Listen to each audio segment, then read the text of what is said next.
All right, so prior to this in Unit 4, we've talked about who we are politically, our ideology, and our level of participation and whatnot.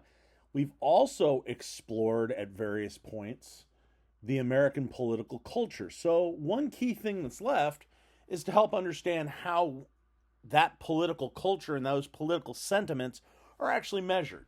And to be honest with you, this is kind of an odd duck in the entire spectrum of this class, but this is probably the best place for it to fit.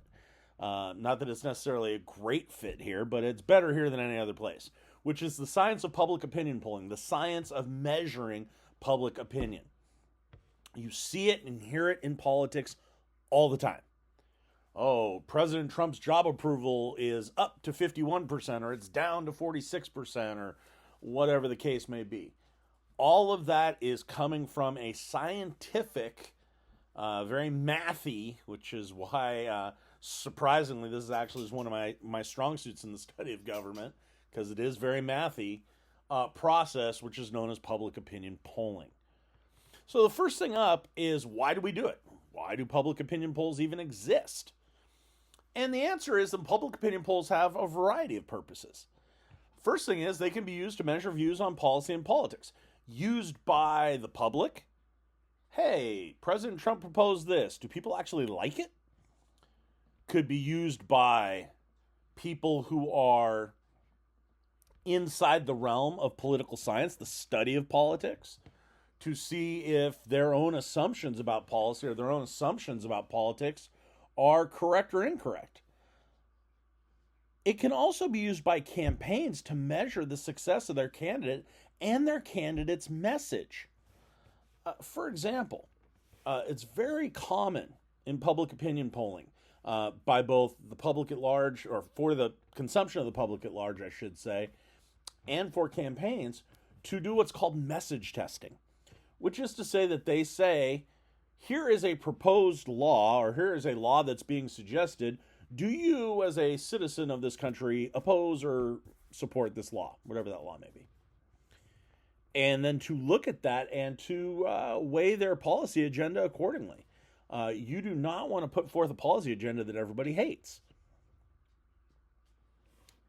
Campaigns will also use polling to look at the success and lack of success of their candidate. What aspects of that candidate's personality score well and don't score well? What aspects of that candidate's agenda are popular and unpopular? Whether that campaign is getting stronger or getting weaker, and why. This is used for a variety of reasons. Reason number one, obviously, is to hone the messaging of the campaign, but also to measure, particularly during campaign season, during elections, to measure the momentum or the lack of momentum of that candidate. If you are not doing as well as you used to be, you want to know why, so you can correct it to the extent you can correct anything. So campaigns invest a ton of money in polling. At the presidential level, they also have the added thing of you've got to poll every state, because every state's different politically. But even at the congressional level, they poll constantly. Where are we in this race? How can we move forward? If we're in a primary, how can we beat our opposition? If we're in a general election, how do we win in November? What are the messages we need to have? What is our candidate's strengths? What is our candidate's weaknesses? So we can emphasize the former and try to bury the latter. So campaigns will use polling to gauge where things are going and how to get that next step forward. The third group is a big one.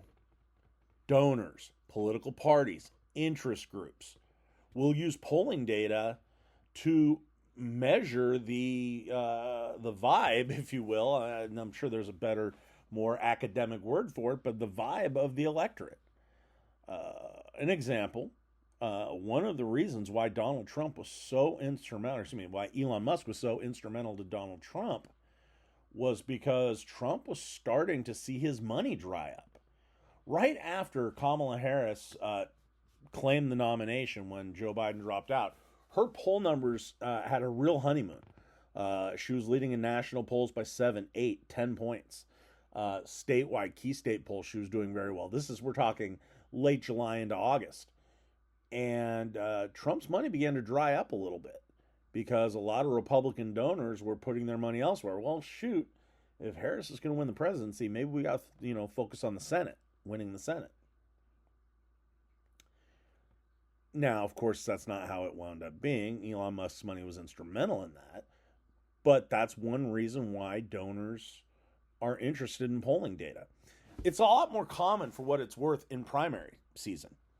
So, as I mentioned earlier in the unit, you have midterm elections and you have general elections. Well, one of the key components of that is a primary election. So, before the Democrats will pick a presidential nominee the next time around, what they will do is they will very assiduously go through this process, and honestly, half the field will drop out before the first votes are cast in the primaries. Because what will happen invariably is this: polling data will be done both in key states and nationally, not just primary polling, but also general election polling. If you've got someone who in the primary is polling at 2 or 3% and losing to whoever the other party's nominee is in any general election ballot tests, donors know that, and they're not going to throw their money after a candidate that isn't going to win. Because what's the value in that? You're wasting your money. And so you're not going to throw away your money on someone who does not seem to have a very good chance of winning. You will direct that money elsewhere, where that money will do some good. So donors will use polling data to determine, okay, we're playing this race, we're not playing that race. They do it in the congressional level all the time. You'll see it in the midterms, where a candidate who raises a lot of money early will suddenly not raise very much money, and whose campaign will dry up at the end because the numbers aren't good. The polling data is not good. Political parties do the same thing. This whole third bullet here is based on a very simple premise.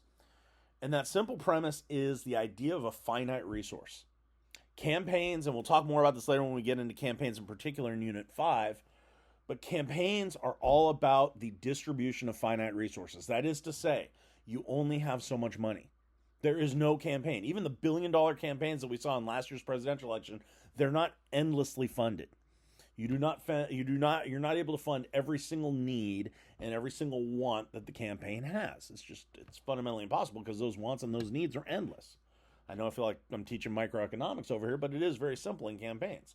Even more true, of course, at the down ballot level. So a congressional campaign could have $10 million, but they're going to have more than $10 million worth of needs, or wants at least. And so ultimately, political parties will come in to buttress, to assist the fundraising, to augment the fundraising, to increase the value of the fundraising of candidates and races that they need to win. Well, they use polling data to determine what races to target and what races not to target. We see it all the time where, as an example, and it was for him, I'm sure, a sad example, for a lot of Democrats it was, we saw the money that originally was flooding into Montana to keep Senator John Tester afloat, Democratic Senator John Tester, dry up a little the party support at the end because it became clear to them that he wasn't going to win. And they thought it was better to use that money to try to save Elisa Slotkin I'm talking about the 2024 election, by the way, to save Elisa Slotkin in Michigan, or to try to save Senator Casey in Pennsylvania, both of which wound up being unsuccessful, to try to pick off Texas and Colin Allred. What happened? Well, what happened is the polling for Senator Tester in Montana was just not very good, and it had dried up. And so the money was going to go to places where that money could have some intrinsic value. Interest groups, same thing for the same reasons. Last but not least, they're used by the media for content. We'll talk about the media in Unit 5 in far greater detail. But for now, what you need to know is that the media, one of their primary roles is the role that we call the scorekeeper role.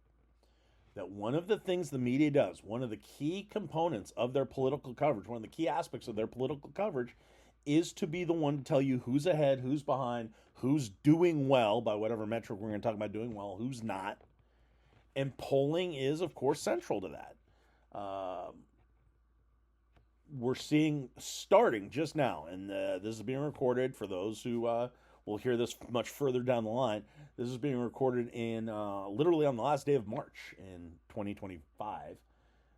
We are starting now, just now, to start to see stories about the liabilities that President Trump has that we didn't see stories like that 2 months ago. Why?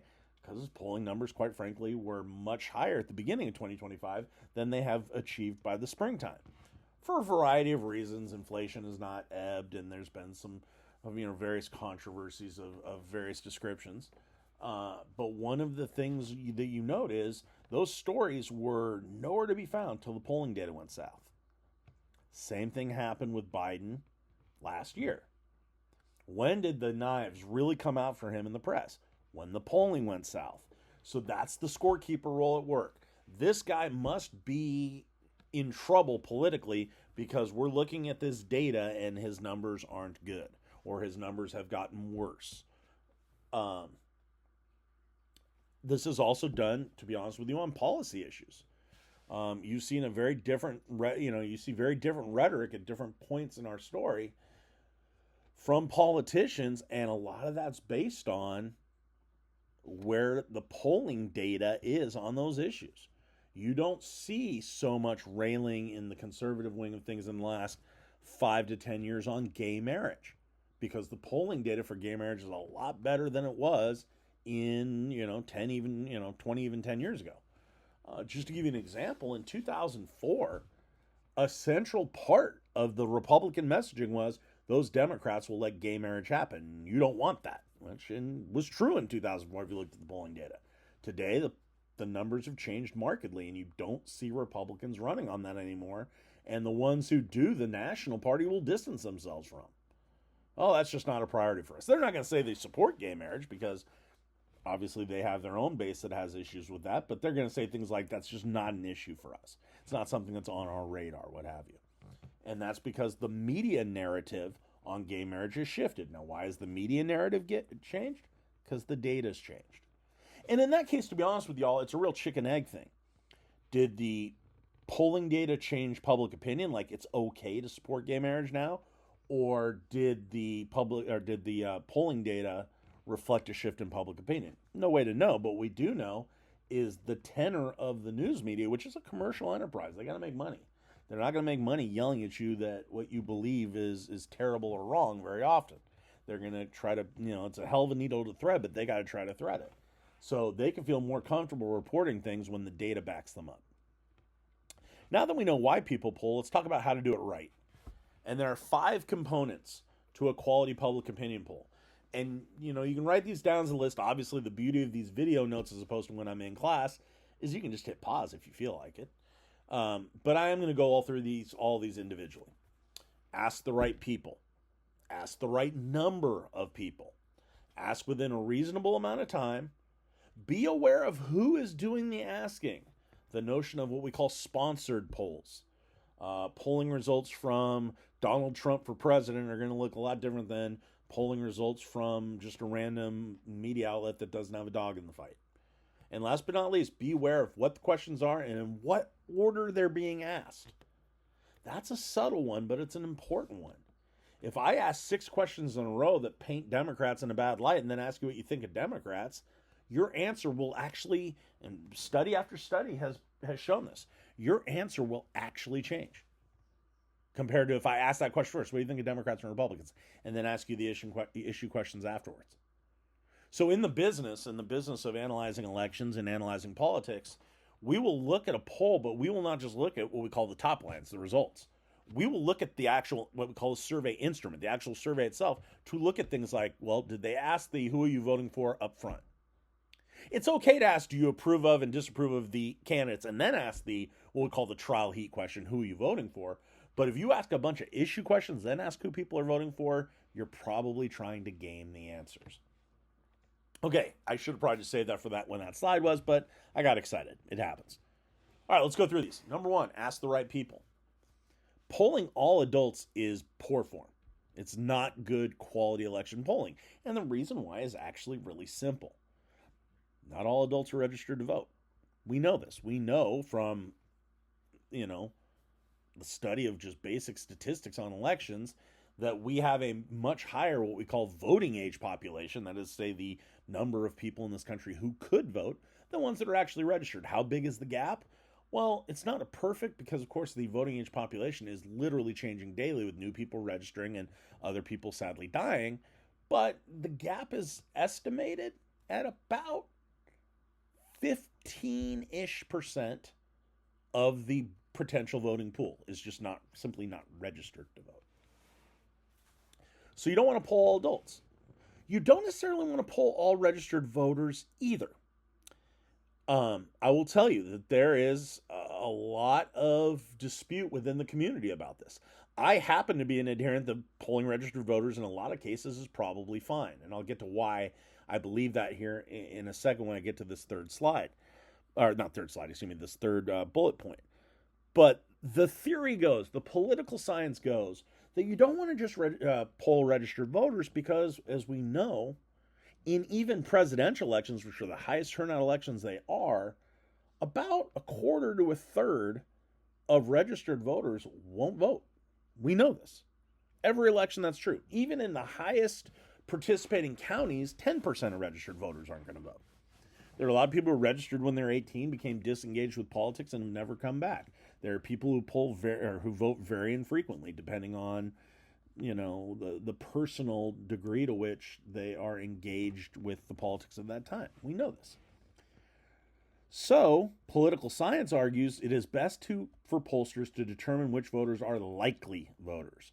Now, there's a number of ways to determine this, and I'll explain what that star means in a second. That star means that I am a bit of a skeptic on this, and I'll explain why in a second. But here are the ways you can determine who a likely voter is. One is to look at their actual voting history. So you ask them, did you vote in the 2024 presidential election? If the answer is yes, you put that in your data. Did you vote in the 2022 midterm elections? When we're talking about midterm elections, like the ones that will be coming up in every off year from presidential, every off even year, I should say, that's an important question, because if you voted in prior midterms, there's every reason to believe you'll vote in this one too. And so then did you vote in the 2020 presidential election? And if you say yes to that, look, if you voted in the last 3 federal elections, the odds you're going to vote in the next one are admittedly very high. So vote history is one good way to determine likely voters. Of course, as would be the case for most of y'all, a lot of you couldn't vote in 2024. And even if you could vote in 2024, you damn sure couldn't have in 2022 and 2020. So voter history can help us determine likely voters. It cannot be the only metric because, of course, a lot of people just registered or just turned of age. So a second component of finding out who a likely voter is to actually dig in and say, what is your level of enthusiasm to participate? And sometimes it's actually a spectrum question on a scale of 0 to 10. How eager are you to vote in this election? And then pollsters vary on this, but some will say we're only going to take the 9s and the 10s. Some say we're only going to take the 8s, 9s, and 10s. So basically you have to say not only are you, I have voted, but you have to say, well, if I couldn't vote before, I'm really enthusiastic about doing it now. By the way, they ask that question even to the people who have voted in the past, because what if you say, yeah, I voted in the last 3 elections, but I do not intend to vote this time. Maybe you're a disaffected Trump supporter, or maybe you're a Democrat disaffected with the Democratic opposition, and you have just had a frickin' enough, and you're going to sit this one out. Okay, pollsters want to know that, because even though your voting history would indicate you're a likely voter, your enthusiasm tells otherwise, and they'll probably take you out of that mix. So likely voters, in theory, according to political theory, should give you the best picture of what the electorate is going to look like come the election.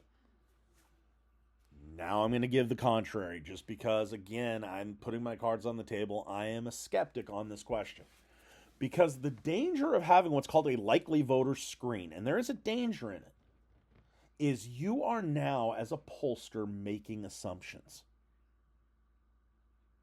You're making the assumption that somebody who says they're not sure if they're going to vote who's young is just not going to vote.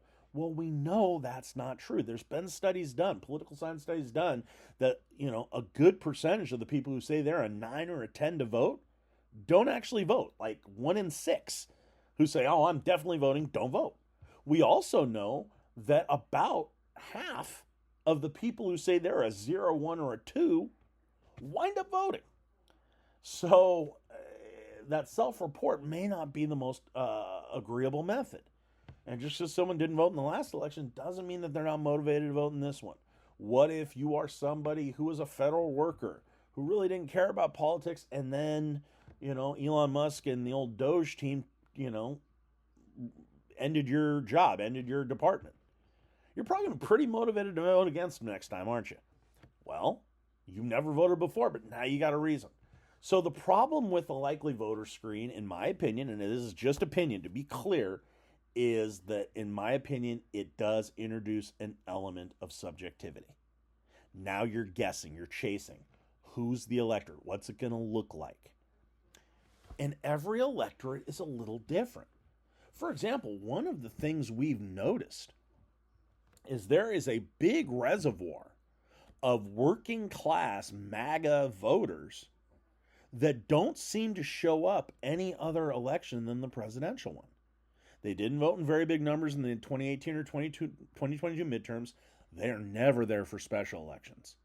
Told you guys in class, or some of the classes, not all of them, but for the benefit of those who hear this well into the future, at the time I'm recording this, a week ago, we had a special election for a state legislative seat in Pennsylvania where a district that voted in favor of Donald Trump by 15 points just a few months ago voted for the Democrat. It's not a district that has ever voted for a Democrat before. Why?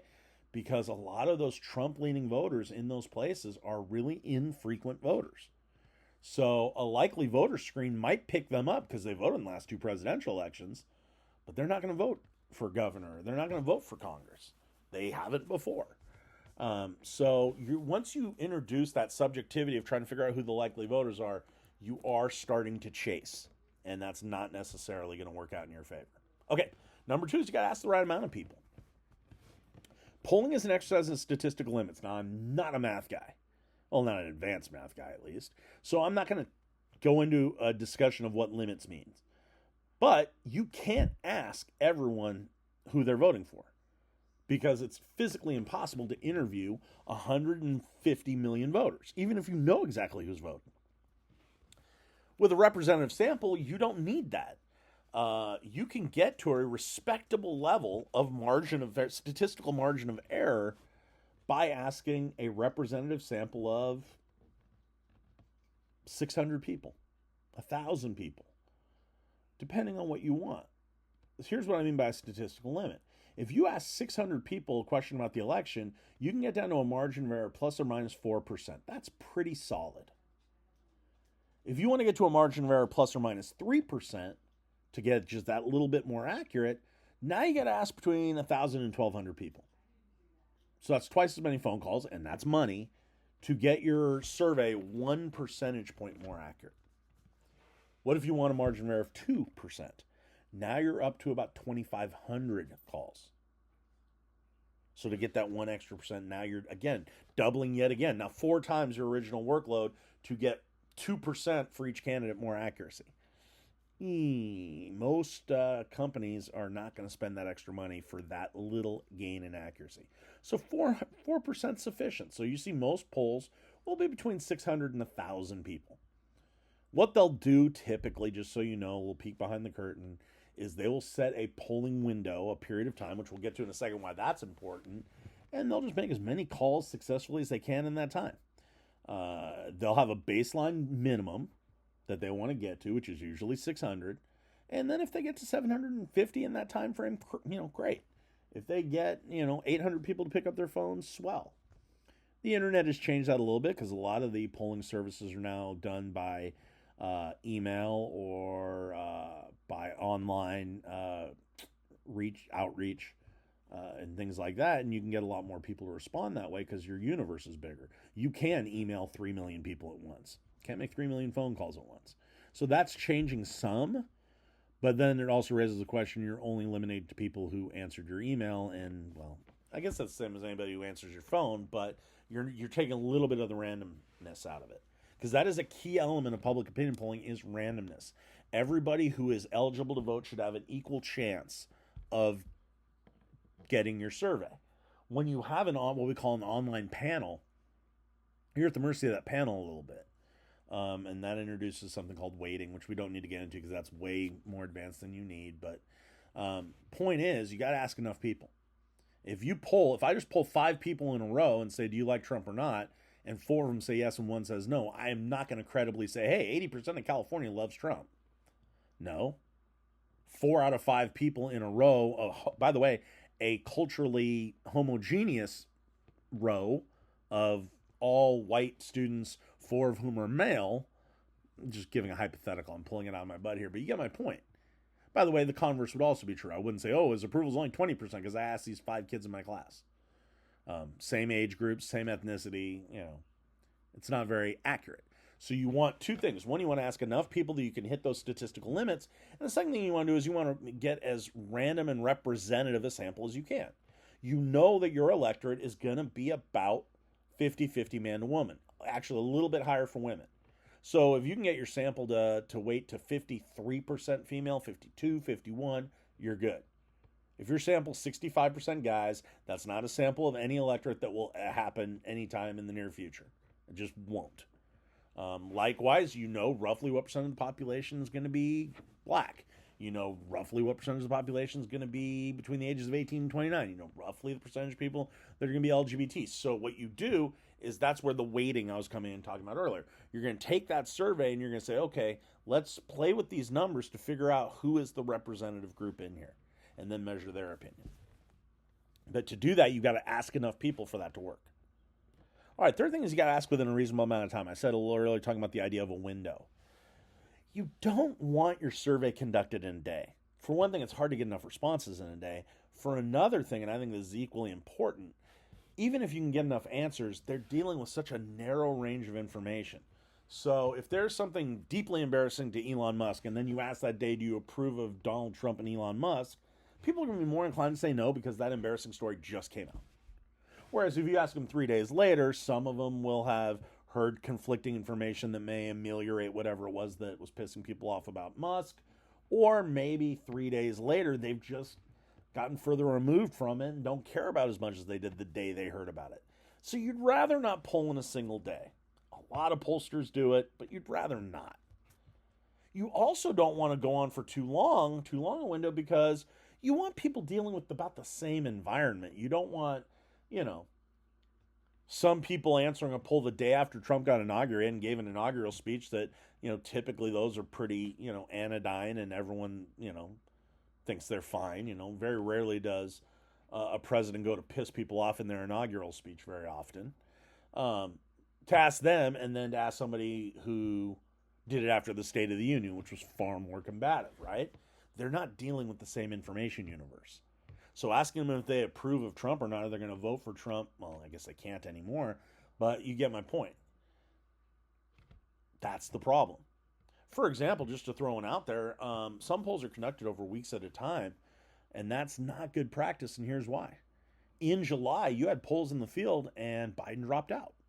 And it became universally assumed very quickly, although not immediately, but very quickly, that Kamala Harris was going to take his place as the Democratic nominee. Why in God's name would you keep your poll up asking if they're going to vote for you or Joe Biden, or Trump or Joe Biden? Why would you do that? That's not what the contest is going to be. We know that. We may not know anything else, but by God, we know that. So that's another key component. So the industry standard, for those who were wondering, is between 2 to 5 days. 2 days, you can get to that magic 600 number if you have a call center with enough ability to call. And certainly if you're doing it online, you can get it done in 2 days. 5 days, which a lot of college pollsters will use and a lot of smaller pollsters use because they don't have the big call centers to make thousands of calls in a day.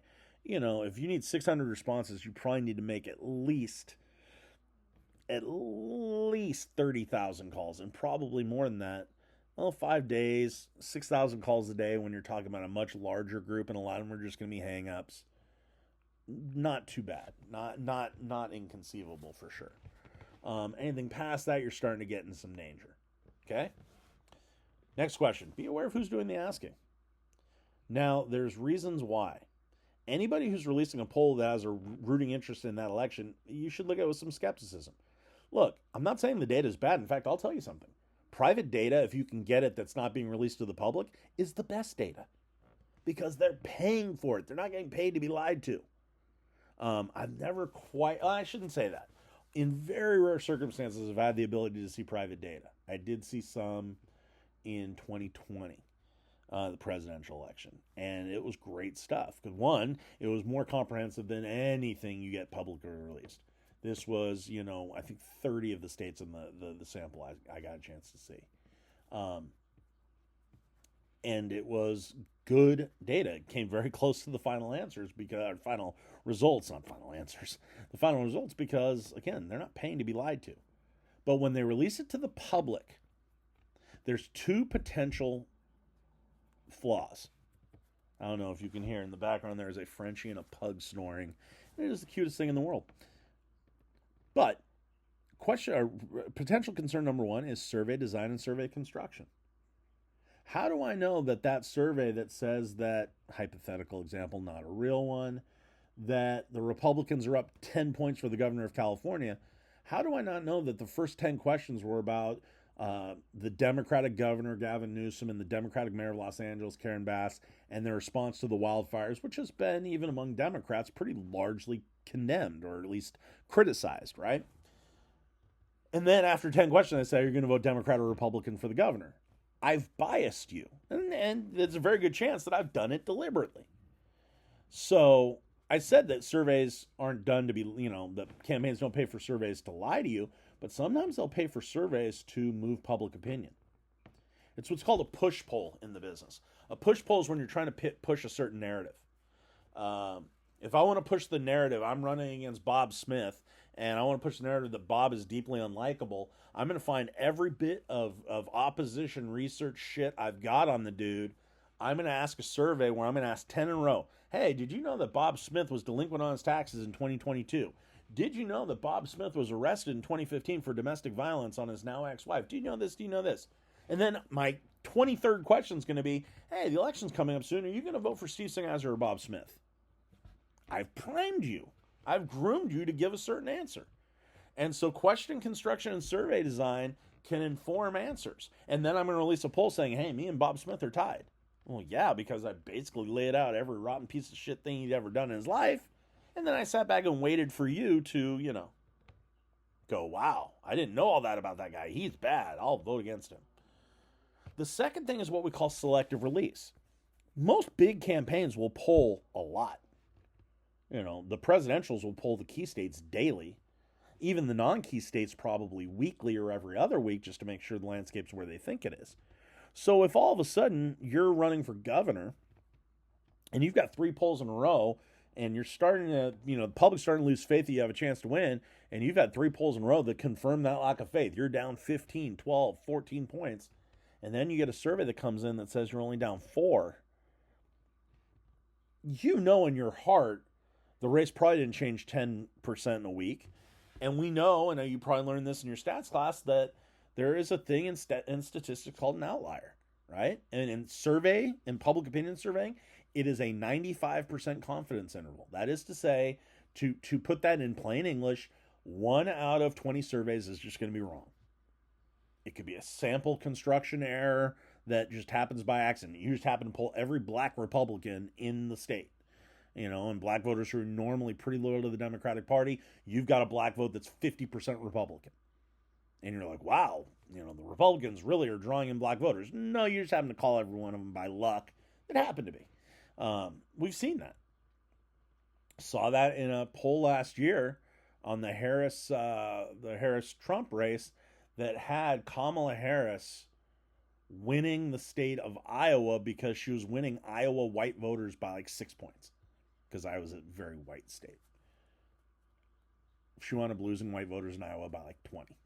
So what do we know about that? Well, what we know is obviously they just happen to, bad luck, get a sample of white voters that happen to be the ones that like Kamala, which, 40% of the voters, white voters in Iowa liked her. So it wasn't like they didn't exist, but they just happened to get a disproportionate amount of them in their poll. So a smart campaign won't release that poll. Because, no, I shouldn't say a smart campaign. A confident campaign won't release that poll. They're not going to be like, oh, geez, well, this is bullshit, but we're going to put it out there anyway because it'll make us look good. A campaign that's nervous that the money may dry up, remember we talked about a little earlier, they might release that poll because they want everyone to know, okay, hey, look, we're still in it. Even though in their heart of hearts they know it's a long shot, they want, they want to concern their opponents and they want to lift up their flock. Last slide. Gotta be wary of what the questions are, especially for polling data about issues. How you word things, how you phrase things can go a long way towards determining the answers, just like the question order can, like I talked about earlier, the so-called push polling. Well, how you word things also matters. For example, the healthcare reform that was accomplished under President Obama, which became known as Obamacare, for its first 2 years, when Obama was reasonably, comparably unpopular, it polled like crap. But there was an interesting split. If you asked people if they supported Obamacare, as it was called, the polling numbers sucked. But if you ask people about individual components, do you agree that Medicaid should be expanded? Do you agree that people should be allowed to stay on their parents' health insurance until they reach the age of 26? Do you agree that there should be health insurance exchanges in every state? Do you agree with this? Do you agree with that? The individual components that made up this healthcare reform were all wildly popular. But when you just took them all together in one package and called it Obamacare, people thought, oh, Obama. I don't like Obama. I wouldn't like his care. It really is that simple. I know it sounds crazy, but it's that simple. Even very subtle differences in wording. Let me give you an example. It's a tragic one. About polling on the Holocaust. In 1982, the Holocaust Museum opens up in Washington, D.C., and it leads to this kind of renaissance of discussion of the Holocaust, because we were now, at that point, about 2 generations removed from World War II. So this is just an example of how you word things can matter. If you asked people, did the Holocaust happen? Yes or no? Did the Holocaust take place? In polling data from that time, from the early 80s, over 90% said yes, it did. A small percentage would say no, usually 3-4%, because there are Holocaust deniers in this world. And a handful would volunteer the answer that they didn't know. Which, you can read a book or you can see the footage. But there are people who have that built-in skepticism of, well, I wasn't there. I wasn't even alive yet, so I don't know that it happened. It probably did, but I'm not going to say with certainty that it happened when I wasn't there. I mean, there are people who think like that. That's how their mind works, right? And it just so happens that played into a separate survey that was done on the Holocaust. I can't remember who the pollster was, but the question was framed this way. Is it possible that the Holocaust did not exist? Over 30% said yes. Now, do we have 1/3 of the country's Holocaust deniers? No. The only thing that changed in that survey from the one that said only 3 or 4% said the Holocaust didn't exist was the addition of a single word, and that single word was possible. Is it possible? And that's where you get the people who are like, well, I wasn't there. I wasn't alive yet. I've seen the footage, but, it doesn't give me a level of certainty. Now, bear in mind, even despite that faulty wording of that question, still almost 70% said, yeah, it freaking existed. No, it's not possible that it didn't exist, because it existed. Even though a lot of those folks weren't alive when it happened either. I've read a book. I've seen the footage. I know it happened, right? Whereas some people are like, oh my gosh, I wasn't there. How would I know for sure? I'm going to say it's possible it didn't happen. I think it did, but it's not possible. Sure, it's possible. They'd hem and they haw like that. So you get 2 wildly different answers to a simple survey question just by the way you word it. So you got to be wary of what the questions are. If you really want to know if a poll's telling you something that you need to know, go look at the questions. Go look at how they're written. Go look for things like, is this instrument, as we call it, being used to prime a particular response? I'll give you an example. If I ask you, should there be criminal charges filed against those who rioted in the Capitol on January 6, 2021, I'm going to get very different answers to my poll than if I say, some say that there was a riot on January 6, 2021. Some say it was a minor disturbance. Do you think there should be criminal charges? Because now I've introduced that it's not universally agreed that this was a criminal event. So you're going to answer that very differently. Does it make sense? Hopefully it does. If it doesn't make sense, well, by God, I've got an email, and you should probably email and say, Mr. Singiser, this shit doesn't make sense. But assuming it does, I am done. 39 minutes and change later. I'm just going to wait till it gets to exactly 40 and be done with it. Anyways, have a good one, you guys. I'll talk to you soon.